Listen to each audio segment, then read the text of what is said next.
where we discuss meditation, what happens with meditation, and how it can be used in your everyday life. So let's begin. All right. Today's topic is meditation in pop culture, because we thought that would be a great place to start. I'm sure that everyone has seen some movie or knows of some movie star or celebrity who's into meditation. I think the first thing that comes to my mind in popular culture is maybe The Matrix. Yeah, the Matrix. When did that come out? I think that was like 99 or something. I don't know, maybe far longer ago than that. But how do you think pop culture has portrayed meditation? Oh, that's a big question. I mean, if you're talking about movies specifically, music and movies and all kinds of, I don't know. There are so many like areas or facets like media Yeah, through that's which true. meditation That's true. can Comic come. books, But books, honestly, TV shows, you movies. don't in pop culture you don't hear the word meditation That's used true. that much. It's more like yoga or martial arts or something, and it True. somehow implies meditation. But nobody ever says like meditation for the sake of meditation. It's like some cool journey into a mystery or into Well, human it's almost potential as or if they're something scared like that. to use that word, meditation. I don't know. You don't thi- Why do you think that is?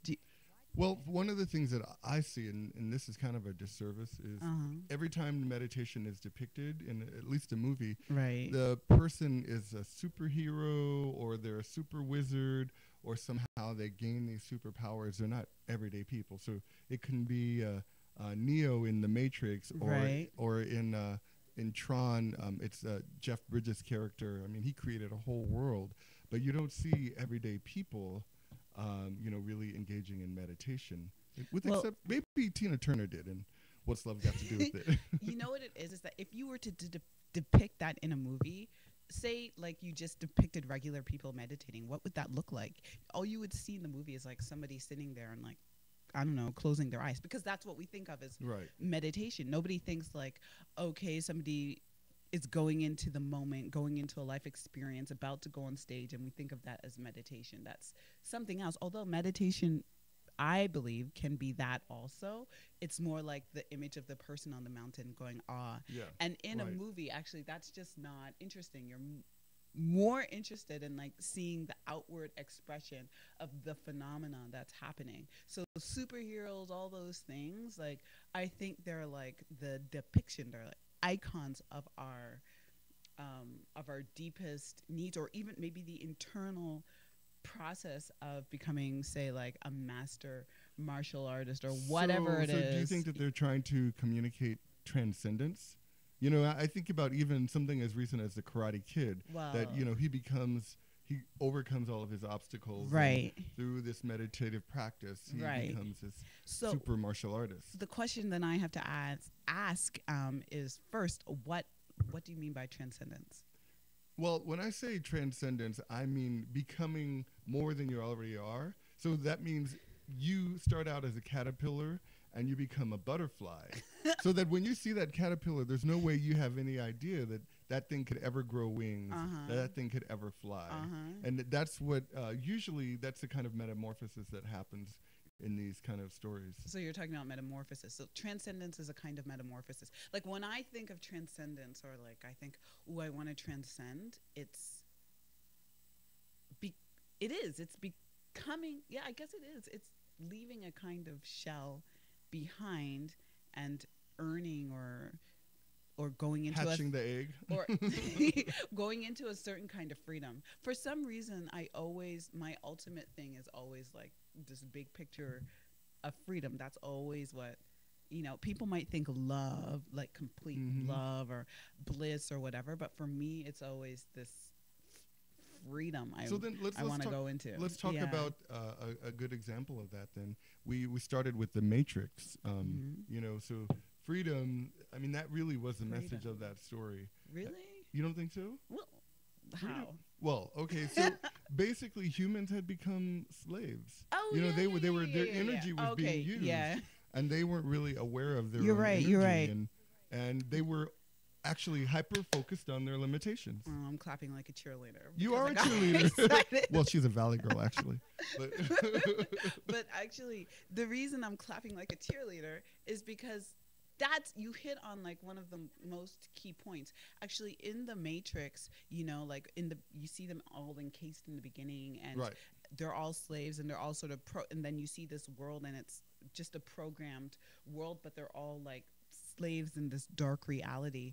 Actually, it's more, I mean, they don't even realize their physical reality. that's right. So it's their awareness is actually what's enslaved. It's a great metaphor because, I mean, most people are not even aware of their bodies. Right. Or that's they're why they don't watch what they right. eat. They don't pay attention to whether they exercise. They're Right. almost not aware of their Right. existence. So that means that like this message of transcendence that you're seeing in movies is really about like consciousness. It's So really they're becoming conscious? yes, they're becoming conscious and Okay. and aware of like their own potential, and we just depict that in superheroes, or I don't know what, in like Neo, like like Neo, what he does. Right, and And- that was my only issue with that film, which I found, actually the whole series, I found it very inspiring. Uh-huh. But I took issue with the fact that we needed a one, that there couldn't be. Actually, that is so typical of human Right, history. why couldn't there be You all of know, us, or we're there could be a group of us? constantly waiting for the Messiah. Yeah, and we are the Messiah. Sure, you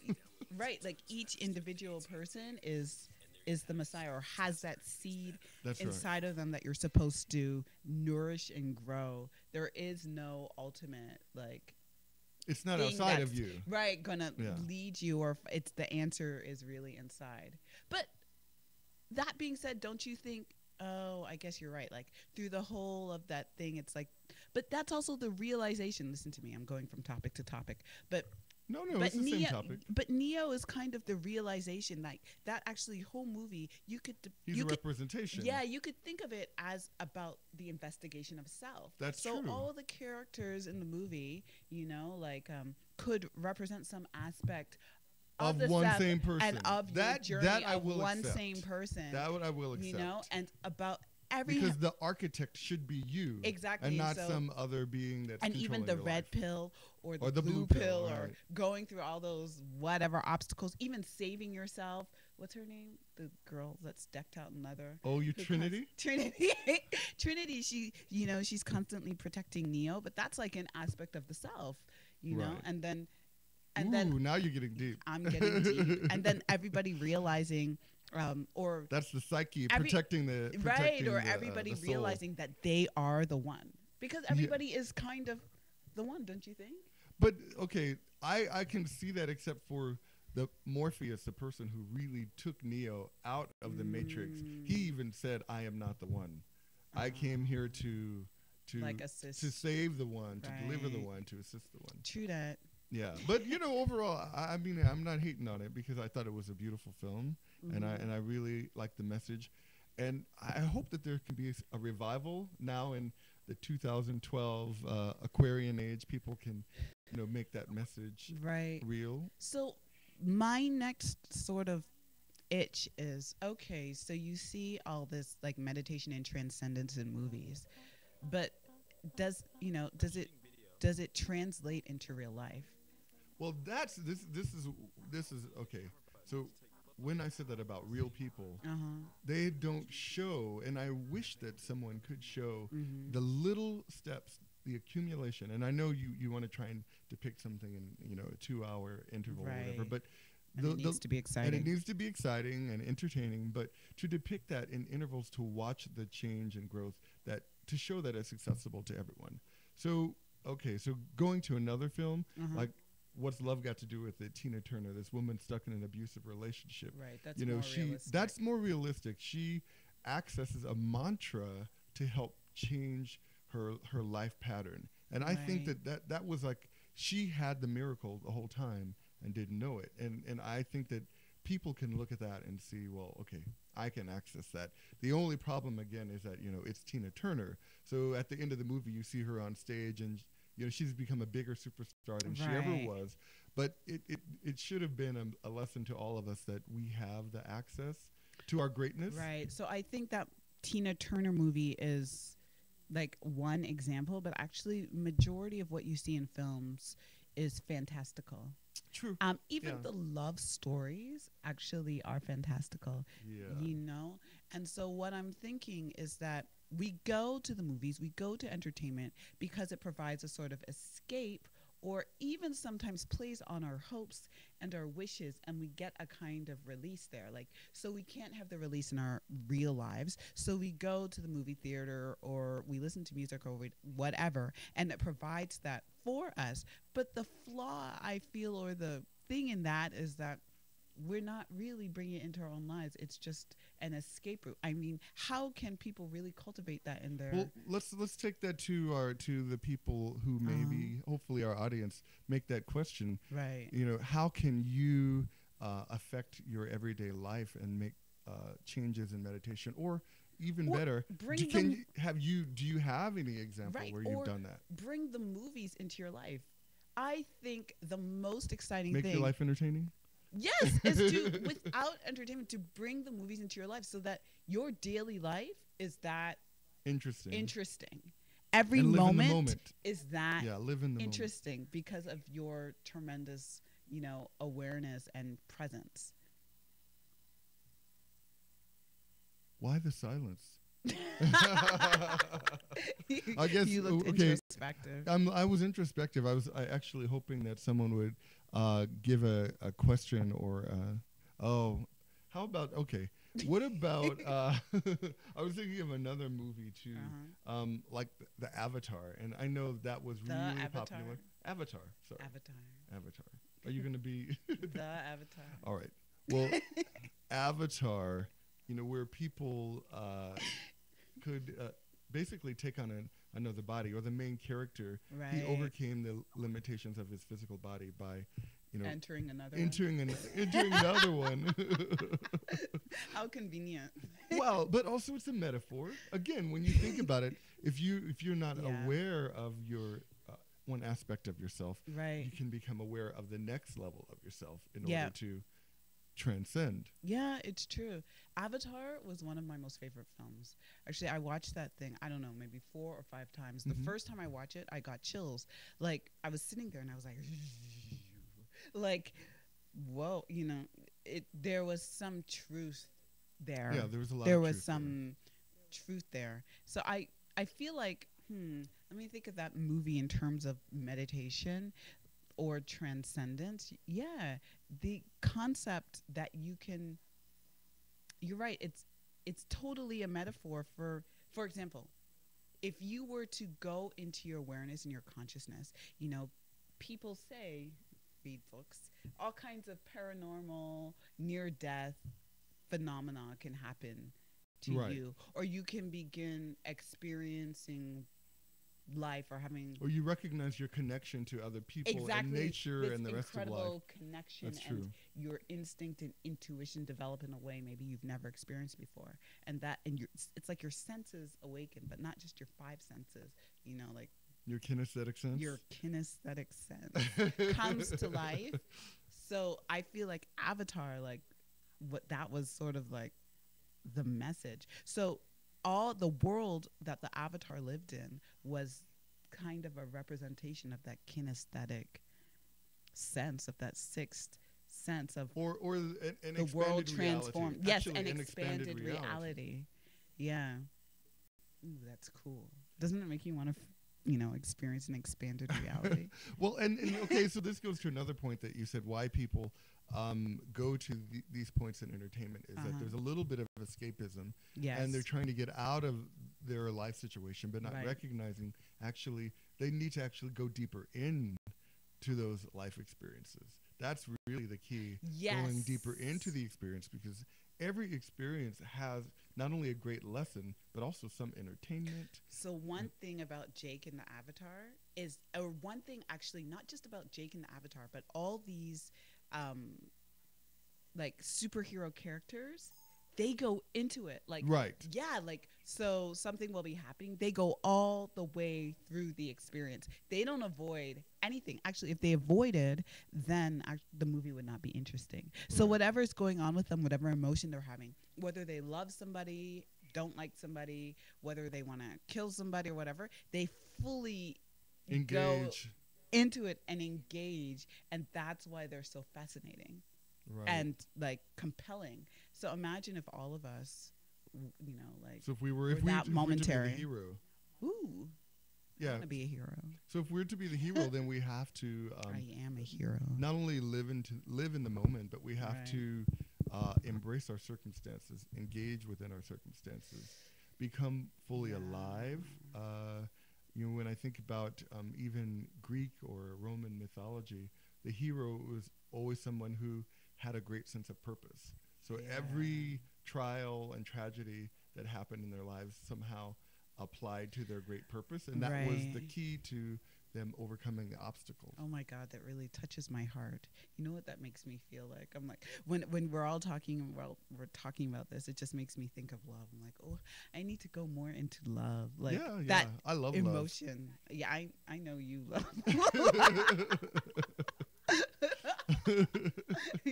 I think I avoided a little bit. I know you love love. love. But you know, love actually, when you know, and I think that's one thing that's missing in those depictions of meditation or transcendence. Actually, the love part is not there. It's actually, You're it's right. almost You emotionless. see this like action and blah blah blah. It's very rational but in a you- way. Yeah, It's but not you very don't loving. Oh, why do you think that is? That's pop culture. That's pop culture. They're missing that point. Why do you think that is? Is it that we are generally missing this point in society overall? Or maybe we underestimate the power of love, or we only look at minimal aspects of love. That's very fascinating, but I think you're absolutely right. When I think of a lot of like movies, or you know what happens? It's very personal love. Right. So, and it's actually very small or short, and usually at the beginning of the story. Or at the end with something like The Matrix, or even even in Avatar. Yeah, that's true. But still, Love assists. It assists, but love should be in that case, and I think. But love, it never. Love is a catalyst. Right. It never depicts, like, you never see the main character. They might have like a passion for their community, or I want to save something, but you never hear a main character blatantly say, "It's because I love all of my people that I want to save them." You know, It's because I love this planet. I love this planet. Ooh, I spit. But Yeah, no one else saw that. yeah, that's so no. Yeah, you didn't see that. Yeah, you're right. Why do you think that you know what? Now that I think about it, it could be because it makes them look soft. That's true, and it may not be entertaining. Yeah. You know, empowering love may actually be boring to watch. It may be fun to experience, but boring to watch. Right. What do you think? It kind of makes them look soft. And when you look at pop culture, this is a very good point, because I'm a woman. Most of the heroes are men. Yes, they are. That's true. Women Very assist few. them, but in the movies, So do you almost what's ever missing. see a woman That's what's who is the missing. ultimate heroine? No. So Never. if we had a woman or feminine paradigm, then love would play a greater role. You're in the right, story. because women naturally sort of embody, embody. seek, and generate love. Huh. Why do you think that is? So these are okay, transcendence is depicted, but in a very limited fashion than in Right. pop culture. And it's missing the love component Right. in transcendence. So it's jaded in a sense by our desires. So Right. there Ego. ego. So in a sense, we see it, or the seed of it is there, because there is a desire to be better or for more, or that we have the potential to do really phenomenal things, but then the power is male, and the power is not love. Like, So can you imagine what Karate Kid would have been like if the teacher and the student were women? How powerful would that be? would you think it would be entertaining? Yes, I do. I think we came close to it in Crouching Tiger, Hidden Dragon. Oh, very true. It came close Oh, I to love that. that movie. Yeah, I love that movie too. So you can show that the power of a woman, like how a woman can be loving and Yeah, concerning and gentle, but also can be protective and that is you know. true. I just, yeah, we just, I mean, look, if you look at our evolution, even of society in the, late So 20th century. we have someone from the chat Oh, room asking, can meditation help me find love, or will it eliminate the need for love? ooh, that's a deep, deep question. Actually, I believe meditation can help you find love Uh-huh. because the love the love that you find on the outside is just reflecting the love that you have within. So by going within and really connecting with yourself and accepting Right, and recognizing what you deserve, then you attract that same right. thing on the outside. So I actually think there are so many different kinds of Yes, that's love. true. So I'm guessing or feeling or sensing this person is talking about Romantic love. romantic love, Yeah, but I think it's you can have both. I think I so too. think Yeah. you can have, it can help you with a romantic relationship, and yes, it can also help you transcend romantic relationships, but that doesn't make them obsolete. Right, and I think it can also help the romantic relationship become an empowering relationship, because too Yes. often the romantic relationship is an escape, That's why it's and romantic. and not only that, it can be kind of like a drug, Yeah. and Crack. crack. So But actually, by adding a sense of wonder and uh-huh. empowerment, you can take it to its higher level of vibration, and it can Right. be becoming a teaching experience, Uh-huh. one that makes both of you or all of Grow. you grow. Yeah. So I definitely think just the nature of the word romantic itself is sort of misguided. That's Like true.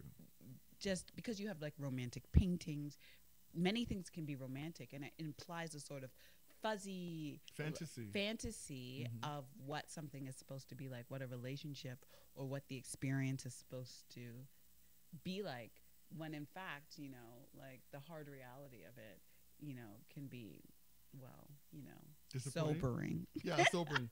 Well, we have another question from the chat room, Mm-hmm. and in case all of you don't know, just look at the right hand corner of the screen, and there's a place to place your comments or questions. But someone is asking, this is Sarah. She Uh-huh. said, have you had an experience in your life where meditation helped you transcend something? I'm sure we all have. Yes. And maybe they seem mundane, but actually they really are profound in the result. Mm-hmm. Do But you want to answer? no, I You want want to me hear to your answer? story first. Uh-huh. Okay, my story first. Uh, I I think okay. Here's a great example. Okay. Long story short, when I was really young, I had a near drowning experience, Okay. and I lived. I was fine, but I always carried this subtle fear of deep water, and I still loved to swim, but I wouldn't go too far in the water. And then one time I was on the beach when I lived in Thailand, and I was snorkeling or whatever, and I wasn't paying attention. I got really deep, deep, deep in the Oh water, wow. and I recognized how far out I was and how deep I was, and I started panicking, Ooh. and I could feel myself sinking, and all of a sudden I had this shift in my mind, and the message was just breathe.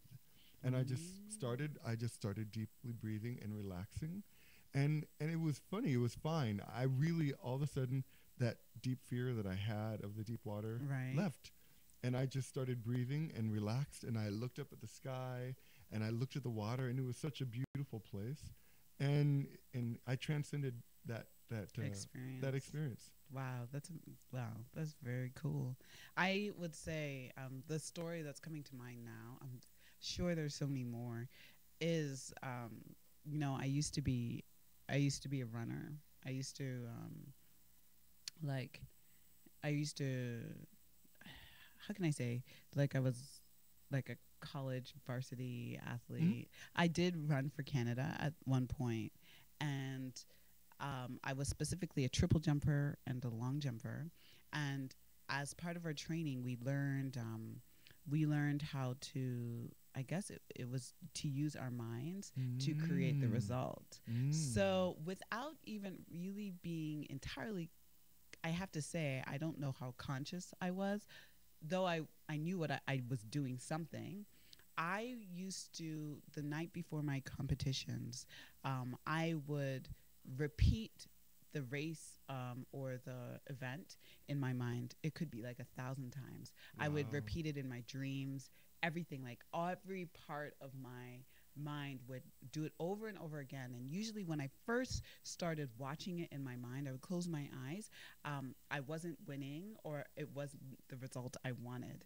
And then through like repetition, doing it over and over and over again, like all these emotions would come up. Sometimes it was fear, sometimes it was whatever, but then I do it over and over again until I could see exactly the result I wanted. And nobody actually, like, although I got a little bit of learning about how to use my mind, nobody actually really taught Taught me you to that. do this at this time. But I You would do it. intuitively gained I that. did, and I did it intuitively until I could see the exact result I wanted in my mind.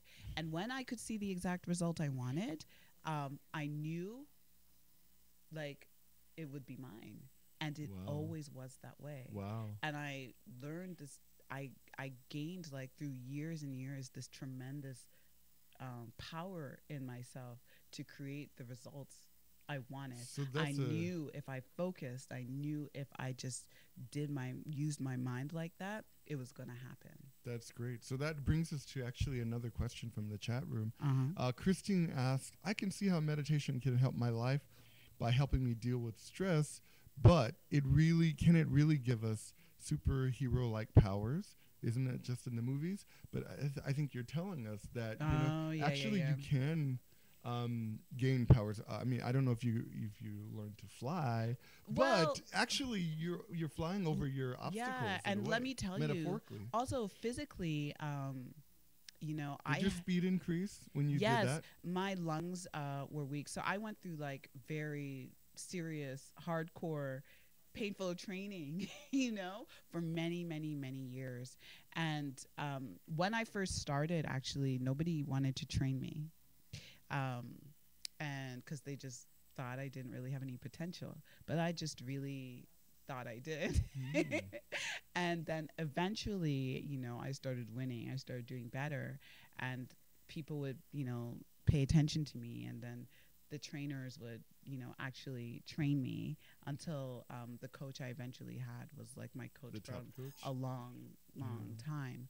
And um, and I remember like things like I had always very weak lungs. After a certain period of time, it was like I was invincible. No matter what kind of running I had to do, no matter where I had to go, no matter how hard the exercise, I wouldn't breathe hard. It would just be like 1, 2, 1, 2.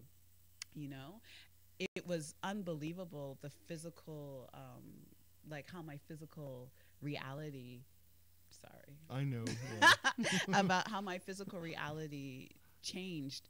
I gained, so that's like a strengthened body, but also through that repetition in my mind, I realized how I could create and manifest exactly what I wanted. It could Well, be anything. that's a great place to wrap up. We can manifest anything we We can want. manifest anything, honey. Actually, yeah.